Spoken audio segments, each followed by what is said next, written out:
Friends, welcome to Vanta Vinodam. This is Anitha. ఈరోజు వీడియోలో మీరు చూడబోయేదైతే బీరపొట్టు మెంతి పొడికూర. బాలింతల దగ్గర నుంచి షుగర్ పేషెంట్స్ వరకు తినదగిన కూర, తినవలసిన కూర కూడా అండి ఇది. చాలామంది బీరకాయలు తెచ్చుకున్నాక బీరకాయలతో కూర వండుకుంటూ ఉంటారు, పచ్చడి చేసుకుంటూ ఉంటారు, పప్పులు చేసుకుంటూ ఉంటారు.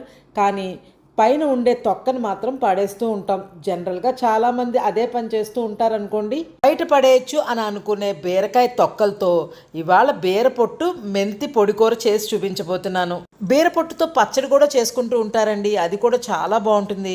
కానీ ఇవాళ అయితే మాత్రం ఫైబర్ రిచ్గా ఉండే బీరపొట్టుతో మెంతులు జోడించి ఒక మంచి పొడికూర చేసి చూపించబోతున్నాను. ఏముంది తొక్కలే అని తీసి పారేయకుండా తొక్కలతో మంచిగా పొడికూర ఎలా చేసుకోవాలో చూసేద్దాం రండి.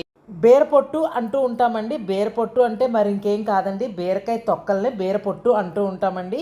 ఇదిగోండి ఒక 5 నుంచి 6 కాయలు బీరకాయ తొక్కలండి ఇవి. ముందుగా బీర తొక్కలన్నిటినీ శుభ్రంగా వాటర్లో వేసి వాష్ చేసుకోవాలి. వాష్ చేసుకున్న బీరకాయ తొక్కలన్నింటినీ ఒక మిక్సీ జార్లోకి తీసుకోవాలి. జనరల్గా ఎవరైనా పేషెంట్స్ అయినా బాలింతలైనా ఉంటే ఫస్ట్ బీరకాయ కూరే పెట్టమంటూ ఉంటారు. మనం కూడా అలాగే పెట్టిన వాళ్ళమే. బీరకాయ ఎంత మంచిదో ఆరోగ్యానికి దానికన్నా ఎక్కువ శాతం మంచిది బీర పొట్టండి. ఎందుకంటే దానిలో ఉండే ఫైబర్ శాతం వల్ల అది కనుక ఆహారంలో తీసుకుంటే గట్ హెల్త్కి చాలా మంచిగా ఉపయోగపడుతుంది.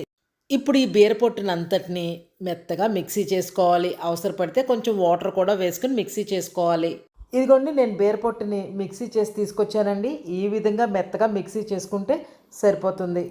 ఇప్పుడు మిక్సీ చేసుకున్న ఈ బీరపొట్టు ముద్దనంతటిని ఒక చిన్న కుక్కర్లోకి తీసుకోవాలి. కొంచెం వాటర్ కూడా అవసరమైతే పోసి ఒక 1/2 స్పూన్ దాకా మెంతుల్ని కూడా వేసుకోవాలి. బీరపొట్టులో ఇలా మెంతులు వేసి మీలో ఎంతమంది ఇలా కూరలు చేసుకుంటూ ఉంటారండి? నాతో కామెంట్స్లో తప్పకుండా చెప్పండి. నాకు ఇక్కడ ఉన్న బీరపొట్టు చాలా కొంచెంగా ఉండబట్టి నేను 1/2 స్పూన్ మెంతులే వేసానండి. అదే బీరపొట్టు ఎక్కువగా ఉంటే ఇంకో 1/2 స్పూన్ దాకా కూడా మెంతులు వేసుకోవచ్చు.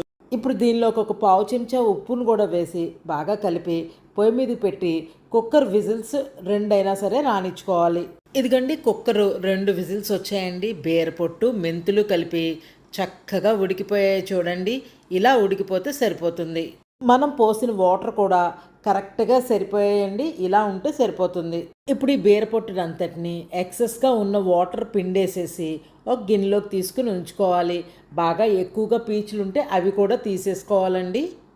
ఇదిగోండి బీరపొట్టులోని వాటర్ని తీసేసి కొంచెం పీచులు బాగా ఎక్కువగా ఉన్నవి తీసేసి ఇలా రెడీ చేసుకుని ఉంచుకోవాలి.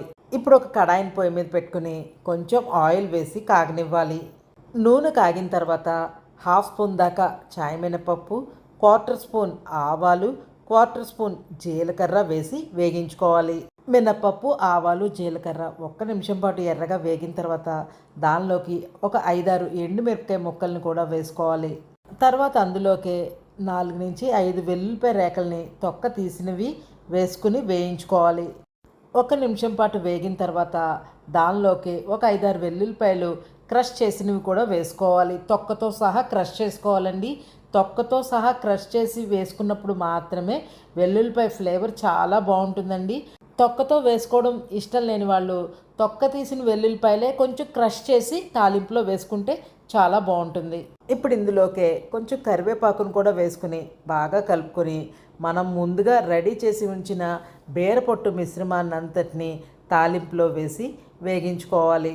బీరపొట్టు ఆల్రెడీ ఉడికించిందే కాబట్టి ఒక్క 2 to 3 మినిట్స్ పాటు అలా వేయించితే సరిపోతుందండి. చక్కగా పొడి పొళ్ళాడుతూ వచ్చేస్తుంది.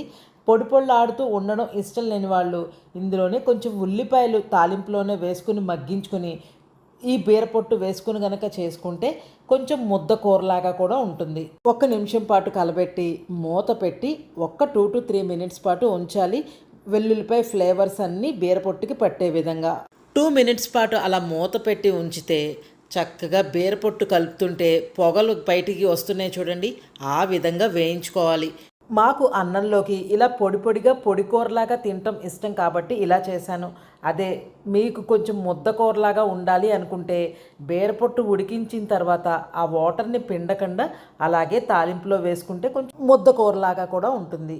1 నిమిషం పాటు వేయించి డిష్ అవుట్ చేసేసుకుంటే మన బీరపొట్టు మెంతి పొడి కూర రెడీ అయిపోయినట్లే. వేడి వేడిగా అన్నం పెట్టుకుని ఈ బీరపొట్టు మెంతి పొడి కూర వేసుకుని అంత ముద్ద తింటే చాలండి. ఆరోగ్యానికి ఆరోగ్యం, టేస్ట్కి టేస్టు. బాలింతలకైతే ఇది ఒక వరం అని చెప్పాలండి. వాళ్ళని ఎక్కువ వెల్లుల్లిపాయలు కూడా తీసుకోమంటూ ఉంటారు. ఇలా తీసుకుంటే చాలా మంచిది కూడా. మరి మీరు కూడా నా స్టైల్లో బీరపొట్టు మెంతి పొడి కూర ఒక్కసారి చేసి చూసుకుని మీకు ఎలా వచ్చిందో నాతో కామెంట్స్లో తప్పకుండా చెప్పండి. నా వీడియో కనుక మీకు నచ్చినట్లయితే లైక్ చేయండి, షేర్ చేయండి, సబ్స్క్రైబ్ చేయండి. మరొక మంచి వీడియోతో మీ ముందు ఉంటాను. Thank you so much.